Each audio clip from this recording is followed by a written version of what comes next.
네, 시청자 여러분 안녕하십니까? 주상전화, 주식상담전화 화요일에 인사드립니다. 아나운서 권재은입니다.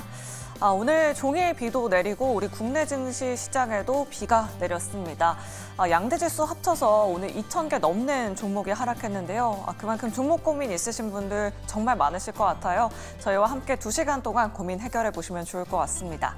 특히나 이런 종목들 가지고 계신 분들 저희한테 지금 빠르게 연락 주시면 상담 도와드리도록 하겠습니다.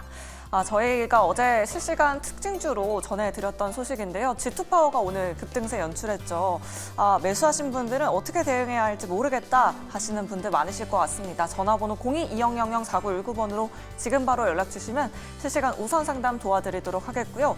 테슬라 실적 발표 앞두고 있지만 2차전지 관련된 종목들은 일제히 하락세 연출하고 있습니다. 2차전지 어떻게 대응해야 할지 모르겠다 하시는 분들도 02-2000-4919번으로 지금 바로 연락 주시면 실시간 우선 상담 도와드리도록 하겠습니다. 오늘도 여러분들의 많은 참여 부탁드리도록 하겠고요. 오늘도 3가지 이슈 점검해 보면서 내일 시장 든든하게 대비해 보도록 할게요. 오늘 대부분의 종목들이 하락한 하루였습니다. 하지만 오후장 들어서 방산 관련주들이 일제히 시세를 냈습니다. 대통령실에서 이런 이야기가 나왔습니다. 러시아와 북한의 협력이 한도를 지나치게 된다라고 한다면 우크라이나의 공격 무기를 직접 지원하겠다라는 발언을 내놨는데요. 방산 관련된 종목들 오후장 들어서 상승 VI가 걸렸습니다. 한일단조가 결국 상한가로 마감했고요. 파이버프로, 스페코가 두 자릿수대 급등세 연출했습니다. 내일장까지 이 시세 이어갈 수 있을지 여부 잠시 후에 전략 세워보도록 하겠습니다.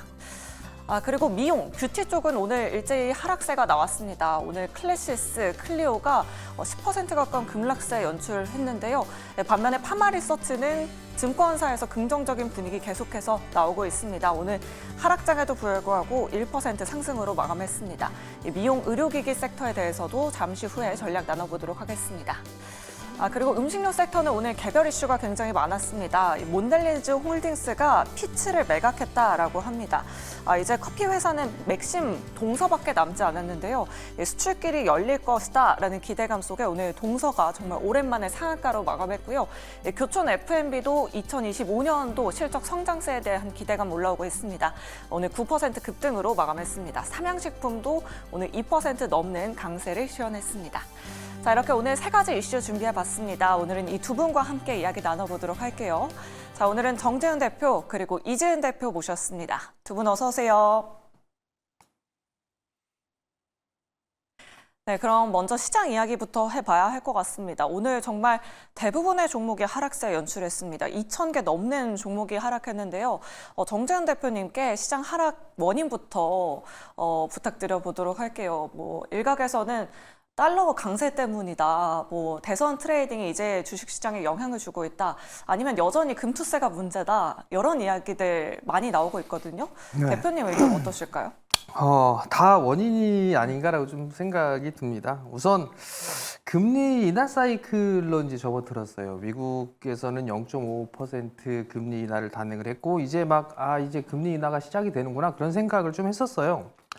그러면서 좀 반등이 나왔는데 경기 지표는 좋게 나오고 최근에 좀 나왔던 얘기가 이제 동결에 대한 얘기들도 좀 나와주고 있는 그런 상황들이죠.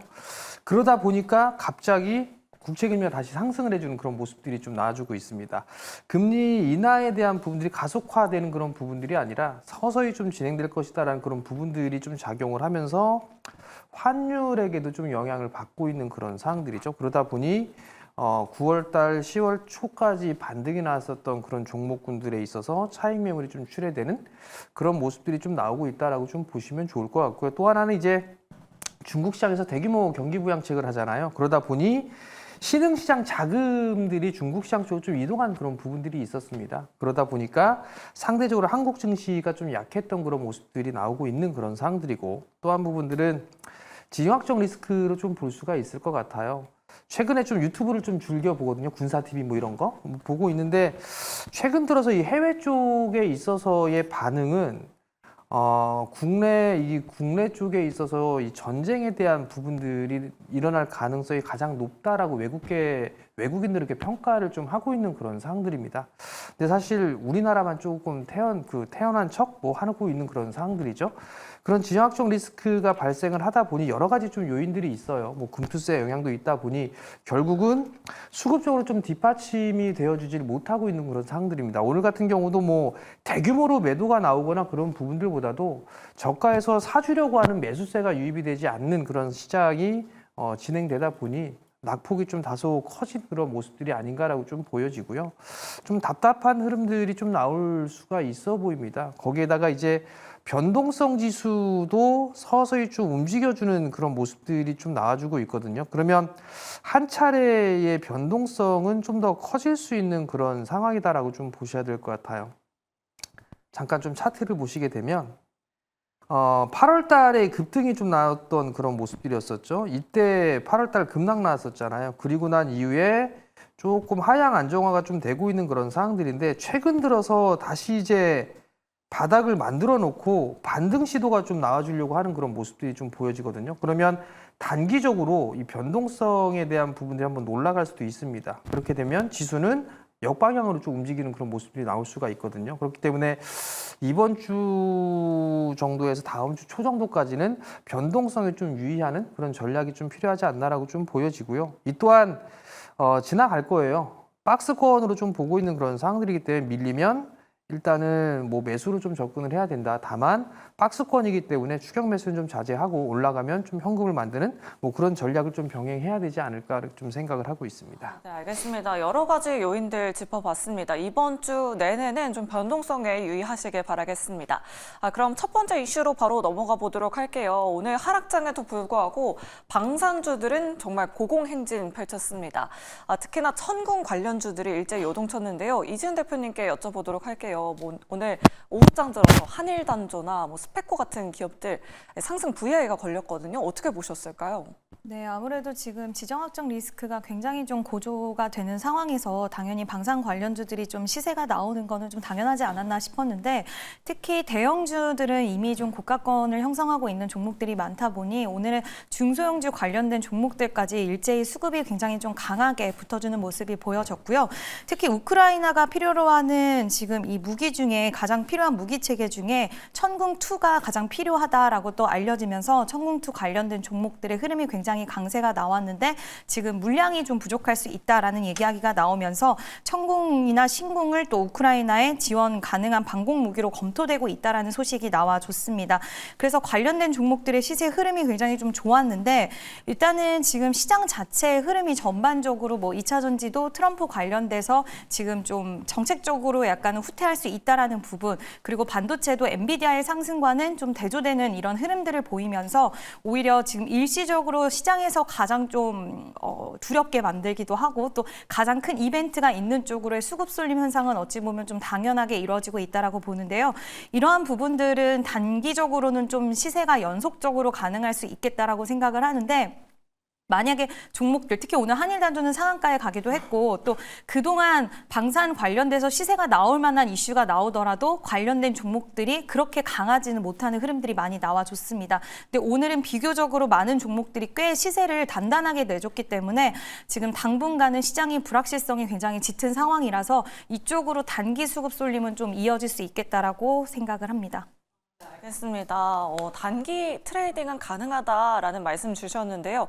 그럼 트레이딩에 가능한 종목 혹시 있을까요, 대표님? 저는 일단 코츠 테크놀로지라는 종목을 좀 보고 있는데 이 기업 같은 경우에는 실적도 좀 양호한 기업이기도 하고 또 고객사가 LIG 넥스원 그리고 현대로템, 하나시스템 이렇게 고객사로도 보유를 하고 있는 그런 기업입니다. 지난번에 방산 관련된 기업들이 상반기 때 굉장히 시세가 강하게 나왔을 때 이 종목도 굉장히 끼를 보여주면서 좀 강하게 상승 탄력을 받았던 종목인데 최근에 기간 조정과 가격 조정이 좀 있었는데 지금 다시 한번 최근 들어서 고개를 좀 들어주는 모습이고요. 지금 121선의 장기 이평선 역시 돌파를 해주는 흐름이 나와주고 있어서 추세의 돌림이 어느 정도는 지금 나오고 있고 시장의 분위기에 따라서 지금 낙수 효과에 따른 그런 기대적인 심리들도 좀 있을 수 있다라고 봐서 단기적으로 코트 테크놀로지도 좀 관심 있게 보셔도 좋을 것 같습니다. 아, 네, 알겠습니다. 단기적으로는 시세가 좀 이어질 수 있다. 탑픽 종목으로 코트 테크놀로지 말씀드려봤습니다. 그럼 정재현 대표님께는 이 부분 한번 질문 드려보도록 할게요. 오늘 이제 폴란드 대통령이 방한하게 되잖아요. 뭐 한국의 금융 지원 없이 무기를 구매하겠다 이런 기사까지 나왔습니다. 방산주의 잭팟 좀 기대를 해볼 수 있을까요, 대표님? 대통령 온다고 도장을 좀 바로 찍는 건 아닌 것 같고요. 네. 시간적인 부분들이 좀 필요하지 않을까 싶습니다. 다만 방산 쪽 섹터 좋아요. 좋은 부분들인데 주가 너무 많이 올랐습니다. 하나에로스페이스도 얼추 다 올라왔다라고 좀 판단을 하고 있고요. 너무 많이 올랐어요. 뭐 현대, 로템이나 LIG, 넥스원 마찬가지고요. 그나마 조금 싸 보인다라고 하는 게 지금 제가 봤을 때 뭐 풍산 뭐 이 정도로 좀 볼 수가 있을 것 같은데요. 만약에 뭐 무기 지원을 해주거나 하게 된다면 풍산이 좀 수혜가 될 수 있고 이들 이외에 좀 그 기업들이 있어요. 뭐 엔진을 만들거나 뭐 이런 쪽의 부분들이 좀 볼 수가 있는 그런 사항들이거든요. 그럼 그들 종목군들을 좀 보면 좋지 않을까라고 좀 생각이 들고요.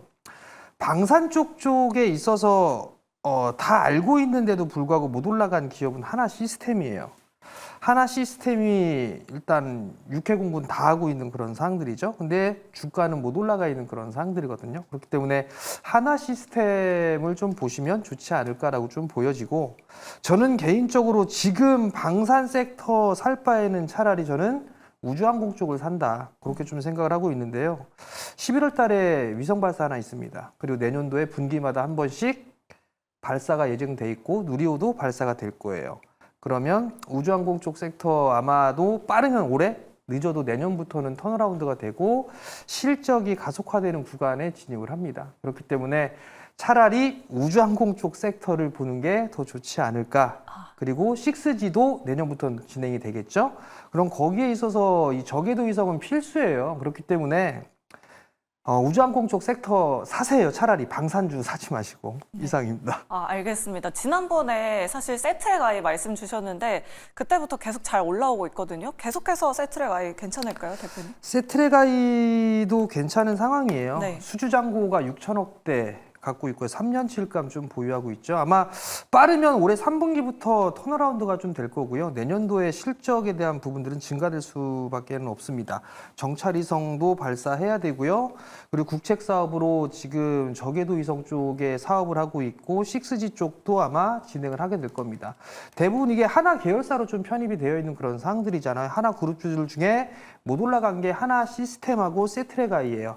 이 두 종목을 일단은 내년도를 좀 대비하는 그런 전략으로는 상당히 좀 매력적인 그런 기업이다라고 좀 보시면 좋을 것 같고 그 이외에 이제 뭐 인텔리안테크라든가 뭐 이런 기업들이 있어요. 그런 쪽도 나쁘진 않다. 그리고 방산 쪽에 있어서 추가적으로 좀 볼 수 있는 부분들은 조선 쪽이죠. MRO 사업. 차라리 방산 쪽보다는 우주항공 쪽을 사거나 아니면 조선 쪽을 사는 게 오히려 더 좋지 않을까 그렇게 좀 생각을 하고 있습니다. 네, 알겠습니다. 많이 올라가 있는 방산 쪽보다는 우주항공이나 6G 관련된 종목 미리미리 좀 담아보자라는 전략까지 잘 들어봤습니다.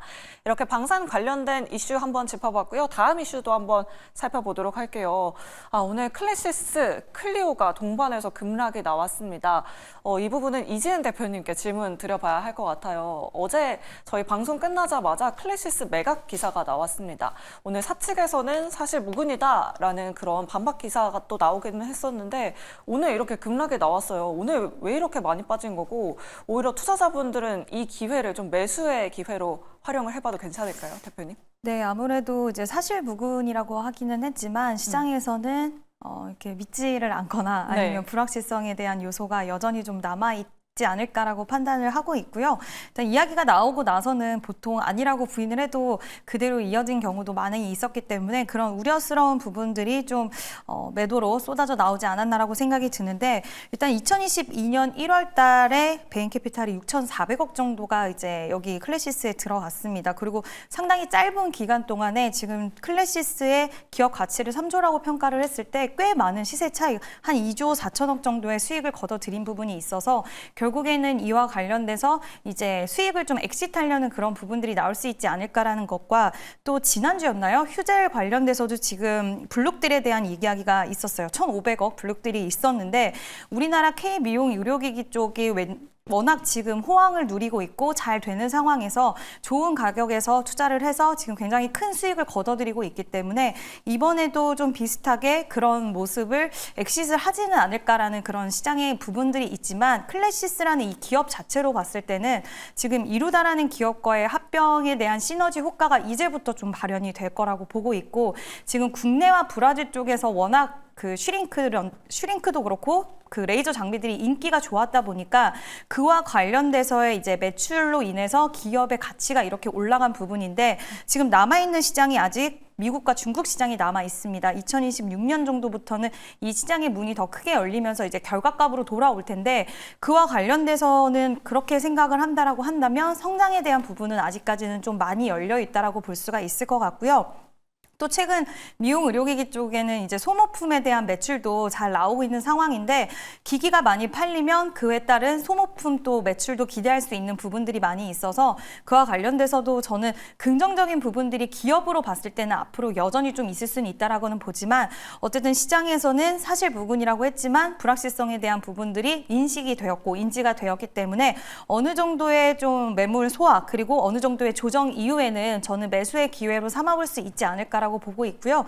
클래시스 자체 기업만으로 봤을 때는 크게 뭐 훼손되거나 한 부분은 없기 때문에 여전히 긍정적으로 보기는 하지만 어느 정도 조정 이후의 매수 관점이 유효하지 않을까라는 이야기 드리고 싶습니다. 네, 알겠습니다. 이렇게 클래시스 짚어봤고요. 다음으로는 클리오도 한번 살펴보도록 하겠습니다.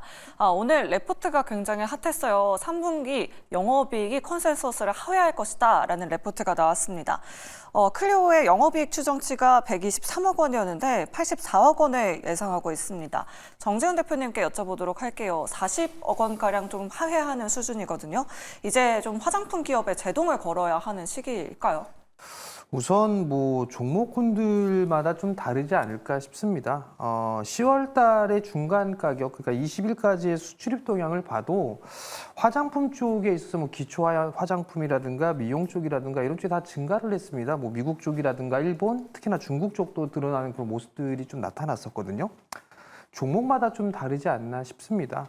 근데 이제 제법 많이 올라가 있는 그런 상황들이에요. 그러다 보니까 이제 옥석 가리기가 좀 필요한 그런 상황이 나온다라고 좀 보시면 좋을 것 같고 시장에 대한 상황이 지금 상당히 좀 좋지가 않은 그런 상황이 되다 보니까 자그마한 그 안 좋은 소식, 뉴스 뭐 이런 부분들로 인해서 변동성이 좀 상당히 크게 나오고 있는 그런 상황들입니다. 거기다 이제 오늘 클리오 같은 경우 뭐 증권사 쪽에서 목표가 하향 뭐 이런 리포트가 나왔는데 조금 아쉬운 부분들은 45,000원 있었을 때 목표가 하향 뭐 리포트가 나온다거나 뭐 그럼 참 좋을 것 같은데 왜 굳이 이렇게 빠지는 날 목표가 하향 리포트가 나오는 건지 저는 조금 이해가 안 됩니다. 결국은 주가가 올라가면 증권사 쪽은 계속 높여요. 주가가 빠지면 목표가를 계속 낮춥니다. 그게 증권사의 특징인 것 같아요, 리포트. 그렇기 때문에 그건 좀 참고를 하시면 좋을 것 같고요. 월봉 차트 보시면 5개월 연속 음봉이에요. 5개월 연속 음봉인데 이게 상장을 하고 나서 5개월 연속적으로 빠졌던 부분들이 있나 보니까 이게 하나가 있어요. 20년도에. 요거 하나 있고 그 다음엔 없습니다. 근데 하락폭 자체는 거의 이게 반토막을 내놨어요. 그러면 지금 자리대에서 이거는 매도를 할 구간은 아닌 것 같습니다. 시장 자체가 낙폭과대로 좀 빠져있는 그런 상황들이기 때문에 지금 구간에서는 이건 매도로 대응할 필요성은 없을 것 같고 최소한의 좀 반등 타이밍을 노려봐야 되지 않을까. 뭐 신규 매수, 뭐 낙폭과대에 따른 기술적 반등, 뭐 이 부분들로 매수 관점으로 좀 봐도 좋겠지만 저는 이게 추세가 꺾여 있는 그런 상황들이기 때문에 회복할 수 있는 그런 기간은 상당히 좀 오래 걸릴 수 있다는 점을 기억을 하시면 좋을 것 같고 화장품 쪽에서도 여전히 좀 견조하게 흘러가는 그런 기업들이 좀 있습니다. 대표적으로 보게 되면 뭐 실리콘투 같은 경우는 안 빠지잖아요. 그러면 이런 기업들 같은 경우도 실적에 대한 전망이라든가 이런 부분도 괜찮고 그럼 이런 쪽이 좀 더 낫지 않나. 그리고 조금 한 가지를 더 보게 되면 뭐 미국 쪽에 있어서의 수출 비중이 높은 기업들인데 그쪽 말고 뭐 일본 쪽이라든가 중국 쪽에 있어서 회복되는 그런 기업들도 좀 있을 거예요. 그럼 그런 기업들이 오히려 조금 더 유리하지 않을까 그렇게 좀 생각을 하고 있습니다. 네, 알겠습니다. 그럼 이지은 대표님 의견도 궁금해요. 이제 11월 둘째 주, 첫째 주가 되면 화장품주들 일제히 실적 발표를 하는데 사실 오늘 클리오 레포트 보고 좀 깜짝 놀라신 분들 많으실 것 같아요. 그 전에 좀 화장품주의 비중을 줄여야 하는 건지 전략을 어떻게 세워봐야 할까요? 일단 여전히 견조한 쪽도 있기는 하지만 이 화장품주들이 이제 우리 이제 연초에 굉장히 상승 시세가 강하게 나왔던 부분과는 지금 확연히 조금 갈라진 모습인데요. 수출 데이터 여전히 견조한데도 불구하고 오히려 회복을 하지 못하는 종목들과 회복을 하고 계속해서 좀 시세를 이어가는 종목군들이 있는데 여전히 관련돼서 지금 그 시세를 이어가고 있고 여전히 강하다라고 얘기할 수 있는 북미 쪽에 매출이 맞춰져 있는 기업, ODM, OEM 기업들 이쪽 위주로만 보시는 게 맞다라고 판단을 하고 있고요. 중국 시장에 대한 기대감적인 부분들 이야기 나오긴 했지만 아직까지는 그게 우리나라 화장품 기업들의 실적에 반영이 되는 건 3분기 실적이 아니기 때문에 4분기라든지 오히려 내년 쪽으로 봐야 돼서 지금 당장은 북미 쪽에서의 이런 매출을 잘 만들어내는 기업들 그리고 북미 시장을 이제 돌파한 기업들 이런 기업들 위주로 흐름 보시는 게 좋을 것 같고요. 제닉 같은 경우에도 지금 매일 시세를 보이고 있는데 다른 화장품주들과 다르게 화장품 관련돼서 지금 북미 쪽 관련돼서 계속 시세를 보이고 있는 흐름이라서 이와 관련된 기업들 그리고 ODM, OEM 기업들 위주로의 지금은 흐름을 체크해 보시는 게 좋지 않을까라는 의견을 드리고 싶습니다. 네. 제닉 어제 상승 탄력 정말 강했었는데요. 오늘 4% 하락으로 마감했습니다. 계속해서 관심 있게 지켜보시면 좋을 것 같습니다. 이렇게 오늘도 3가지 이슈 점검해봤고요. 여러분들 종목 고민 굉장히 많이 들어오고 있다고 합니다.